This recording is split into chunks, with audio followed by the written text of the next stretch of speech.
Israel की जिस खुफिया एजेंसी ने हिजबुल्लाह के पूरे नेतृत्व का सफाया करवा दिया, जिस एजेंसी ने गाजा में हमास की कब्र खुदवा दी, खामनेई समेत ईरान के पूरे शीर्ष नेतृत्व का सफाया करवा दिया, इजराइल की उसी खुफिया एजेंसी मोसाद में फूट पड़ गई। सवाल यह कि आखिर ऐसा हुआ क्या? देखिए रिपोर्ट। मिडिल ईस्ट इस समय बारूद के ढेर पर बैठा है। इजराइल एक साथ कई मोर्चों पर एक्टिव है। लेबनान में हिजबुल्लाह के ठिकानों पर लगातार बमबारी हो रही है। गाजा में जंग थमने का नाम नहीं ले रही है। दूसरी ओर ईरान के साथ अस्थायी सीज फायर भले ही हुआ हो, लेकिन इजराइल इस समीकरण से अलग अपनी आक्रामक रणनीति पर कायम दिख रहा है। इन तीनों ही जंगों में इजराइल की खुफिया एजेंसी मोसाद की भूमिका बेहद अहम रही है।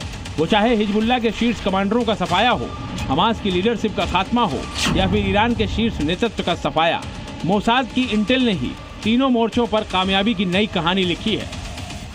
लेकिन इसी बीच इजरायली प्रधानमंत्री बेंजामिन नेतन्याहू के एक फैसले ने दुनिया की इसी सबसे खतरनाक खुफिया एजेंसी के बीच दरार की खबरों को जन्म दे दिया है। चर्चा है कि इजरायली खुफिया एजेंसी के भीतर सब कुछ ठीक नहीं है। इतना ही नहीं, मोसाद में फूट पड़ने तक की खबरें सुर्खियों में हैं।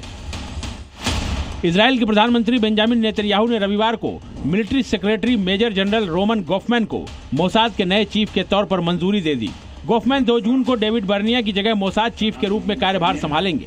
गोफमैन के नाम की आधिकारिक घोषणा के बाद नेतन्याहू ने उनकी तारीफ करते हुए कहा, गोफमैन एक बेहतरीन अधिकारी हैं, साहसी और रचनात्मक हैं, जिन्होंने पूरे युद्ध के दौरान लीक से हटकर सोचने का नजरिया और जबरदस्त सूझबूझ का प्रदर्शन किया है।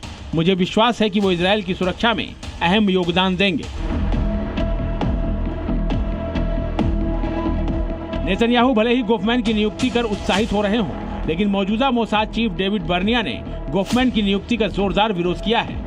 बर्निया ने कहा, गोफमैन ऐसे व्यक्ति हैं जो अपनी शक्ति का दुरुपयोग करते हैं। गोफमैन की नियुक्ति मोसाद और इजराइल की सुरक्षा के लिए एक असली खतरा है। मैं यहीं नहीं रुकूंगा और मैं गोफमैन की नियुक्ति को रद्द करवाने के लिए लड़ूंगा।